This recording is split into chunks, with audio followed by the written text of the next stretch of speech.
What is the most American thing? A McDonald's inside a Walmart with another restaurant just outside on the other end of the parking lot. Was that gunshots or fireworks? This is actually really accurate tbh edit, like this isn't even a stereotype. Calling sports teams that win American League's world champions. There's often a Canadian team or two that are eligible. That covers most of the rest of the world.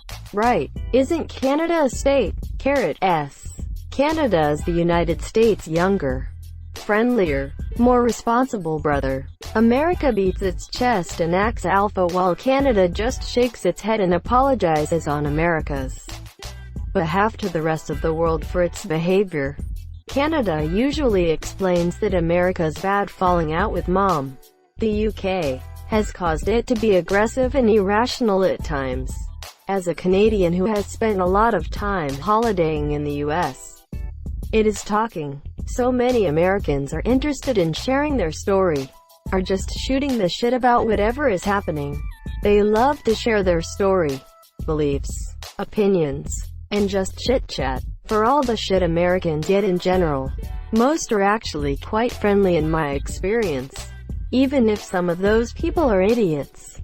Yet, generally if you can manage to avoid politics, most people are pretty nice down here. Southern, Midwest hospitality is absolutely a thing. You don't have to love America to love Americans. July 4th, barbecue, beers, and blowing shit up. I was stationed at a NATO base in Belgium. It was the rule that the only holidays celebrated would be Belgian holidays. Made sense. With 15 counties represented, it would be too much. Except for the 4th of July. We were allowed to celebrate that with everyone getting off at noon.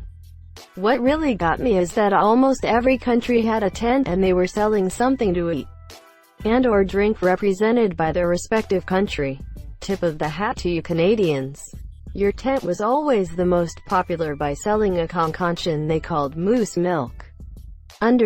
If you flush drugs down the toilet in Florida, you could be creating meth gators. I live in America and this confused me for a second. Then I saw you said Florida, and it made sense. Edit. Okay, so I feel cringy for saying this, but why is this my most upvoted comment? I feel like this kind of removes it from the running as most American thing. It is too localized, to a specific part of the country. Assuming everyone on Reddit is also American. I'm not American, but I assume every Redditor is a white American male in their late teens to late 20s unless proven otherwise. There's this thing you can do if you're rich, where you go to Texas, hop in an Apache helicopter mounted with a machine gun, and mow down feral hogs. Edit. I'm not making arguments for or against killing feral hogs. I'm just saying what I described as the most American thing I've heard of. Also yes, it's not an Apache helicopter. Just a normal helicopter with machine guns.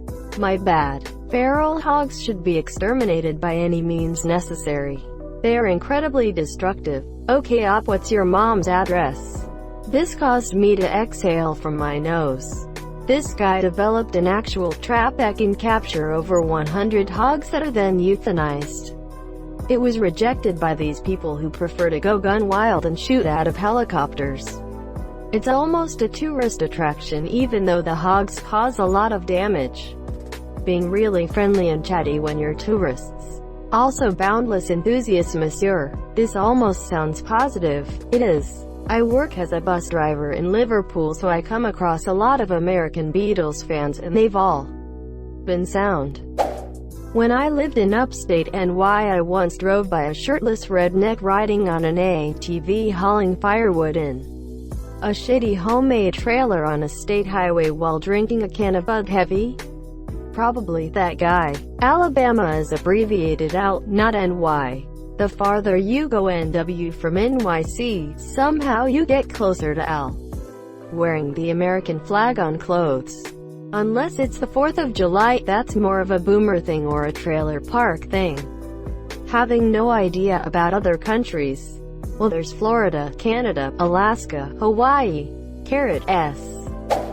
I once saw a little girl in a niqab riding a skateboard on the sidewalk next to a Ross, a clothing store in the US. If there were anything that describes one of the biggest things about the US, that it is a pretty large melting pot of many cultures, it would probably be that image. Not to say that the US is without issues or anything, but I think that that is one of the wonderful things about this country. Edit. It was a niqab, not a burqa. I work at the most diverse urban university in the US, and until everything shut down, one of my greatest pleasures was the diversity. I never heard fewer than 3 languages on my way to work. I saw a variety of hijabs and even learned to identify the style of some, not all, cultures. There would be students doing bake sales, selling tacos, Indian food, Middle Eastern food, hot dogs or cupcakes nearly every day. Sometimes on the way home, I'd hear Middle Eastern or Indian music and see students mingling and dancing. There was a guy in HR who had a world map inside his cubicle, and every time he had to do an I-9 required work document, for those not in the US, he would stick a pin in his map if the new hire was from a country he hadn't done hiring paperwork for in the past. By the time he left that position, the map was full of pins. Going homeless for a dental checkup, and then telling everyone how your country is definitely the only country with freedom and democracy, and calling all the many countries that score better communist. It's funny how in many states the homeless are qualified for Medicaid, which would cover non-elective medical and dental care, while those in the lower to mid-income bracket often become broke because of insurance coverage. There's such a huge gap for coverage in the low-middle-income Americans. I once saw a man driving a giant SUV while eating a Chipotle burrito. Is this weird? I see things like this daily, but I'm American, so I don't know if it's weird. Well, here in Italy, you don't see anyone eating while driving. Even eating in a parking lot is somewhat extraordinary. You must be very busy in a hurry eating a sandwich as soon as possible. If you're not, you'll eat somewhere else more peaceful. But I'm Italian and we are weird. The good kind. Oh, do you have a different opinion? Communist. Quote. Oh, do you have a different opinion? Nazi. Quote. I like this one better, but to be fair, the UK is more like that than we are. I want to disagree, but I know you commies roll together. Jazz. How it was born and developed. It's individualism and freedom, monsieur. Texas. College football. College football is the closest equivalent America has to every town having its own professional soccer team. Dying from treatable diseases. Ignoring science. That's not true though. It's a very vocal minority that you see in the news that ignores science. Pew pew. I'm not American. Here's the thing that I think is the most American thing. The identification of your union as a confluence of consenting individuals rather than an ethnic home ground. I love that anyone who fulfills the legal criteria can be in spirit and in law an American. Most countries in the world base their identity on ethnic lines. If you naturalize in my home country, you will be an Indian citizen but not an Indian. Trusting for-profit organizations more than non-profit ones. Just because it's a non-profit doesn't mean the people who run it don't profit. They often profit very handsomely. For-profit does not mean bad, and non-profit does not mean good. And trusting rich people over experts. Root beer. Shooting up school kids. Greek life. aka sorority chants. Pledging. Hazing. Being drunk most weekends of your college career. Block parties. House parties. Connections to your beef's rich dad's Fortune 500 internship. Living in big single-sex houses with 50 people. The 4th of July holiday. July 1st, July 2nd, July 3rd, 4th of July, July 5th, July 6th. Yes, those other days are normal days, so we say them a normal way. The 4th is a special holiday, so we say it a different way. Country music, bluegrass, old-time music. XXL. We call that a medium around here. The American flag out on the front veranda. porch. It's not American enough if you call it a veranda, sir. Attempting a British accent. Not going to lie, I reread this in a British accent. First, a posh British one, then Cockney, then pirate, then his groundskeeper Willie. I know he's Scottish, but if I'm reading things in accents, I always throw in groundskeeper Willie in. Groundskeeper Willie is in fact British. Escalators going into a gui monsieur. Deep frying everything.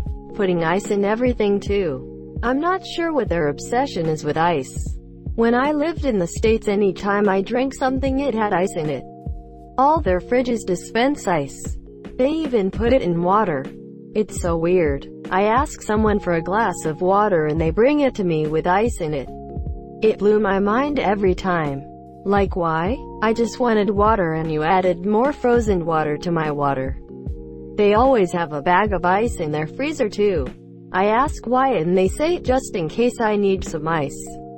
Mate, first, why do you need ice so much? Second, your fridge dispenses ice. Why do you need so much ice? The plentiful supply of ice is by far America's greatest contribution to humanity. It's a cultural thing. Have an ice-cold Coca-Cola and all. We grow up drinking things that way, and if we don't have ice, it just doesn't taste right. We're very focused on the refreshing nature of our beverages, and being ice-cold is part of that. I can't stand room temperature drinks. I need my drinks to be as cold as possible or it just doesn't taste good. From Iowa moved to Texas. Can confirm 100%. Texas State Fair has a fried food category for judging. I've seen fried beer, fried butter, fried gravy balls. Every year it gets crazier. The US customary system units, feet, pounds, etc. are 15 with stars and stripes wrap. Having a juicy burger with fries with a cold beer to wash it down. As a Canadian who has just got back from 6 months in the UK, Europe and Japan, totally not US specific, one might say everyone who enjoys meat and beer can get behind a burger and a cold one. Edit. The Japanese make a damn fine burger. Seriously. First day in Japan. Went to a Denny's across from our hotel. It looked like a Denny's, but the food was insane. Stuff I'm used to seeing in places you gotta wear a tie. The quality of food in Japan is unreal. Getting a haircut, apparently. I'm an American that has spent many years traveling and living abroad, and in my experience, the answer to this question boils down to 4 very random and specific things. 1. Ice drip coffee. 2. Ranch dressing. 3. Hearing a boom sound and stopping and looking around. 4. Getting hurt and immediately guessing the cost. After moving to the UK a few months ago, I really wish ranch was a thing here. Yeah, they have Newman's Ranch, but it's just a bottle of disappointment. Imagine a monster truck going off a cliff with the background just being an American flag. A bald eagle is in the distance. It's raining money, and baseballs and footballs SRE flying through the air. Fireworks are going off. There are hamburgers and hot dogs in the truck, and the driver is taking a nap. Maybe a bacon cheeseburger between 2 donuts. A GoFundMe page for a victim of a mass shooting. Going to the hospital and getting billed. It is the worst. Calling football soccer instead of its real name. And then calling a sport where you barely use your feet football. This has been said a zillion times and continues to be ignored in favor of the current narrative. But the word soccer comes from the words *SSOC*Asian football, and was first used in Great Britain. It carried over to the Americas. Then you guys dropped that and called it straight up football. I would also like to add that American football traces its roots back to rugby football, which is where it took the name football from monsieur. Canada, Australia, and New Zealand also did that, so fuck off. Bullshit. We also call it soccer in Canada as well. It's not a problem and pretty common. Medical bankruptcy, being an essential worker, and taking a pay cut. Football. Anti-virus protests. Ignorance is strength. War is peace. Freedom is slavery. apple pie and moon pies. I don't why everyone hates the US. Not all of us are obese, obnoxious, ignorant, gun-wielding slobs, underscore. They hate us cause they ain't us. It comes with being the hegemonic power with imperialist interests in every corner of the globe. Thank you so much for watching and have a good day.